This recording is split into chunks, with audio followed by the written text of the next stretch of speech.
की मनीषा को इंसाफ दिलाने के लिए राजधानी जयपुर में दलित मुस्लिम पिछड़ा वर्ग की आवाज़ बुलंद हुई। जयपुर शहीद स्मारक पर दलित मुस्लिम संगठनों के लोगों ने हाथरस की मनीषा की हत्या को लेकर सड़कों पर उतरे और जोरदार विरोध प्रदर्शन किया। मनीषा के लिए 2 मिनट का मौन रखकर मोमबत्तियां जलाकर उसे श्रद्धांजलि अर्पित की। राष्ट्रीय मुस्लिम महासभा के प्रदेश अध्यक्ष सैयद साहिब आलम सुल्तान ने कहा कि योगी सरकार को जूते मारकर पद से उतारना चाहिए। योगी राज में महिलाएं सुरक्षित नहीं हैं। उन्होंने कहा ये वही शख्स है जिसने कहा था कि मुस्लिम महिलाओं को घरों से निकालकर बलात्कार करेंगे। कांग्रेस को भी उन्होंने आड़े हाथ लिया और कहा कि दोहरा चेहरा नजर आ रहा है। राज्य की सरकार मनीषा के न्याय के लिए नहीं बल्कि राहुल गांधी को लेकर विरोध प्रदर्शन कर रही है। जिला अध्यक्ष महक परवीन ने कहा या तो मुजरिमों को सख्त से सख्त सजा दी जाए वरना चक्का जाम किया जाएगा, फिर शाहीन बाग बन जाएगा। सैयद असगर ने कहा मनीषा की और उसके परिवार को जब तक न्याय नहीं मिलता तब तक विरोध प्रदर्शन जारी रहेगा। मदिया ने कहा कि बेटी बचाओ बेटी पढ़ाओ का नारा गलत है, अब बेटियां बच नहीं रही है तो पढ़ेंगी कैसे। कांग्रेस की दोगली मानसिकता है कि वो रेप को भी अपने ही अनुकूल और अपने ही अनुसार देखना चाहती है और उससे भी बेवकूफ़ हैं कांग्रेस के कार्यकर्ता।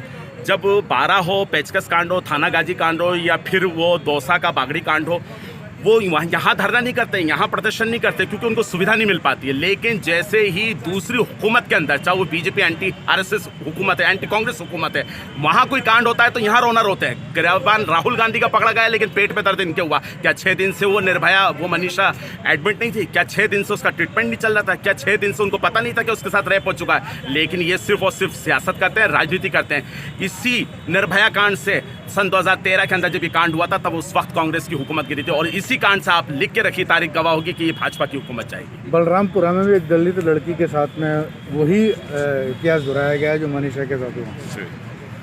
देखिए, चाहे बलरामपुरा की घटना हो या मनीषा की घटना हो, राष्ट्रीय मुस्लिम महासभा समेत हम तमाम संगठन इसकी सख्त लफ्ज़ों में मजम्मत करते हैं। पहली बात तो ये सब कुछ होना ही नहीं चाहिए, लेकिन जब हो रहा है तो सख्त कानून की हम डिमांड करते हैं कि फास्ट ट्रैक कोर्ट का गठन हो, 3 महीने के अंदर दोषियों को फांसी दे दी जाए। लेकिन हमारी लचीली सरकार और लचीला प्रशासन उनको बचाने पर लगा रहता है। आप देखिए कि स्वर्ण परिषद कैसे खुल के सामने आ गई है। 12 गाँवों की खाप पंचायत बिठाई जाती है उन ठाकुर लड़कों के पक्ष में कि इन्होंने बलात्कार नहीं किया। अरे जब बलात्कार नहीं किया तो रातों रात उसे जलाया क्यों गया? बिल्कुल मैं कहना चाहूँगा उसका अंतिम संस्कार नहीं हुआ, उसको जलाया गया पेट्रोल डाल के। इसमें प्रशासन शामिल है। ये लोग भेदभाव करते हैं और इस राजनीति का अंत होना चाहिए। और अब जनता इनको दिखाएगी सड़कों पे उतर के कि मनीषा वाल्मीकि का आंदोलन वो आंदोलन साबित होगा जो भारत के इतिहास को बदल के रखेगा। आगे की क्या रणनीति रहेगी सरकार के रहते हुए?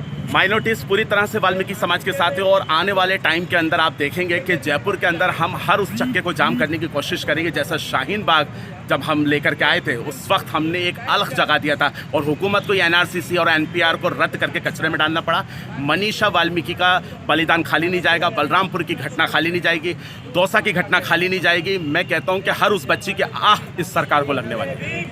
क्या आप देख रहे हैं, हम यही शहीद स्मारक पे एक लड़की को इंसाफ दिलाने के आए जो कि है वो मनीषा।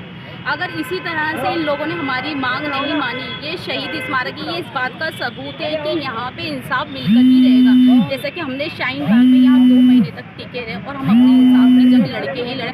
अगर ये लोग हमारी मांग नहीं मानते हैं तो हम महिलाएं, जितनी भी महिलाएं, सब मनीषा को इंसाफ दिलाने के लिए जयपुर की सब जगहों की सड़कों पर चक्का जाम कर देंगे। और यहाँ तक कि ये जो दलित समाज के लोग हैं इनसे भी हम कहेंगे कि ये भी अपनी चीज़ों को इसी चीज़ में ला के चक्का जाम करें। फिर देखते हैं ये समाज, ये शासन ये हमारी बात को कैसे नहीं मानता। होगा दरबार भी तुम्हारा होगा, कैसे लिखोगे उस अखबार की खबरें, जिस अखबार वो अखबार भी तुम्हारा होगा। फरियादी कहाँ जाएगा अपनी फरियाद लेने जबकि सरकार भी तुम्हारी है और सरदार भी तुम्हारा है। हम मनीषा को इंसाफ दिलाना आए, यहाँ पे कैंडल मार्च हो रहा है उसके लिए करना आए। तो हम लड़कियाँ मनीषा को इंसाफ दिलाना आए, प्रोटेस्ट में आए। तो हम भी अपने आप को असुरक्षित मानते हैं।